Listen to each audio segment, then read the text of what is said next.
para hadirin sekalian. Assalamualaikum warahmatullahi wabarakatuh.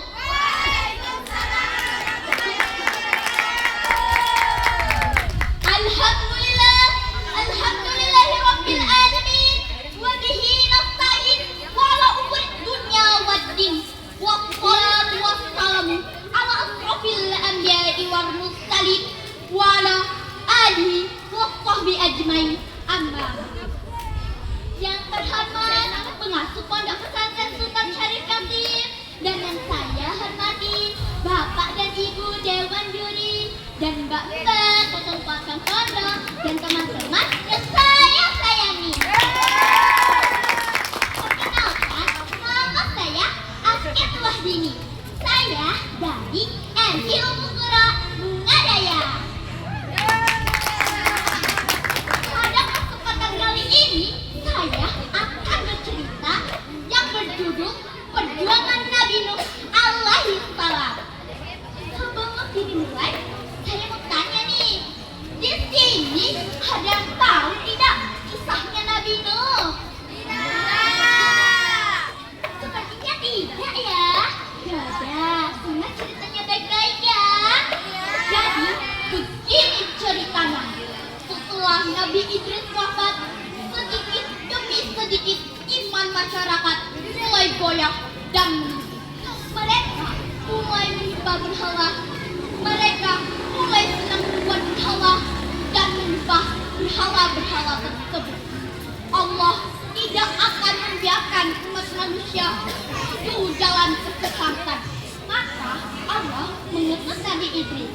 Nabi Idris merupakan keturunan Nabi Adam yang ke-9 melalui Nabi Syed. Nabi Nuh merupakan Nabi ketiga yang diutus oleh Allah di wilayah Armenia. Hatinya kuat dan sabarnya luar biasa. Mulailah Nabi Nuh berdakwah di siang hari dan malam hari. Tapi orang-orang beriman hanya sedikit. Bahkan ditolak oleh kaumnya yang menolak dengan menutup telinga dan wajah mereka. Dengan angkuh dan sombongnya mereka menentang Nabi Nuh dan berkata, "Hei Nuh, aku memang tidak percaya dengan cara kau mendasarkan anak itu kepada. Jika kau tak bisa, maka kau hanya berdusta." Kemudian Nabi Nuh pun menjawab, "Hanya Allah yang akan mendatangkan azab itu kepadamu. Jika Allah berkehendak, maka tidak akan ada yang melepaskan kau." Kemudian Nabi mengadu kepada Allah tentang kelakuan kaumnya. Allah berfirman bahwa pengikut Nabi Nuh tidak akan bertambah banyak. Nabi Nuh memohon kepada Allah, "Ya Allah, sadarkanlah orang-orang itu, sesungguhnya mereka telah membuat kerusakan." Kemudian Allah memerintahkan Nabi Nuh untuk membuat kapal yang sangat besar, yaitu bahtera. Akan tetapi ejekan demi ejekan semakin menjadi-jadi saat melihat pembuatan kapal tersebut. Dan kaumnya pun berkata lagi, "Hei Hatta, benarkan Tuhanmu itu gila? Apa ini? Membuat kapal ya? Udah mulai di hutan."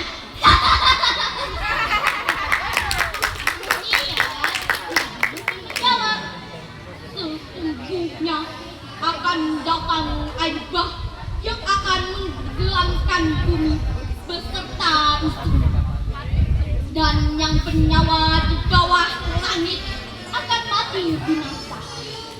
Dan orang-orang yang selamat hanya orang-orang di kapal Nabi Nuh dan para pengikutnya yang tetap sabar."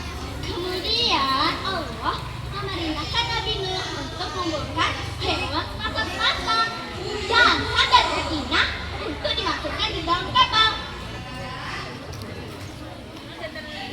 bersama orang-orang beriman, kecuali istrinya dan salah satu anaknya, yaitu Kan'an.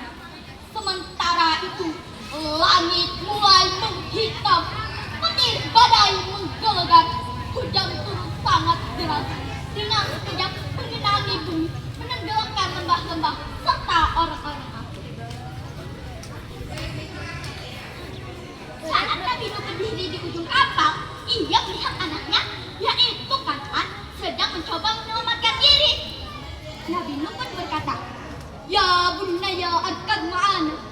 Wahai anakku, marilah naik ke atas kapal bersamaku. Kemudian Kan'an pun menjawab, "Qala sa'awi ila jabali yahsimuni minhu." Aku akan berlindung di gunung yang akan menyelamatkanku dari itu. Tapi ternyata banjir bandang itu tuangkan bukit-bukit beserta isinya, dan anaknya yaitu Kan'an sudah tidak terlihat lagi. Nabi Nuh sangat sedih kehilangan putranya. Setelah beberapa hari, air pun mulai surut. Nah, teman-teman, Dini mau tanya nih, apa sih pesan moral dari yang tadi Dini sampaikan? Hah? Gak tahu? Disimak ya. Jadi, pesan moral dari yang Dini ceritakan adalah: 1. Taat kepada orang tua. Kita tidak boleh durhaka kepada orang tua, karena orang tua sudah merawat kita dari masih bayi hingga sekarang. Yang kedua, kesabaran dan kegigihan seperti cerita Nabi Nuh, yaitu seperti sabar menjalani cobaan maupun ujian. Yang ketiga, hidayah hanya milik Allah. Walaupun Nabi Nuh seorang utusan, ia tidak memiliki hidayah untuk istrinya dan anaknya sendiri. Ini merupakan bukti bahwa hidayah yang mutlak hanya milik Allah. Yang kelima adalah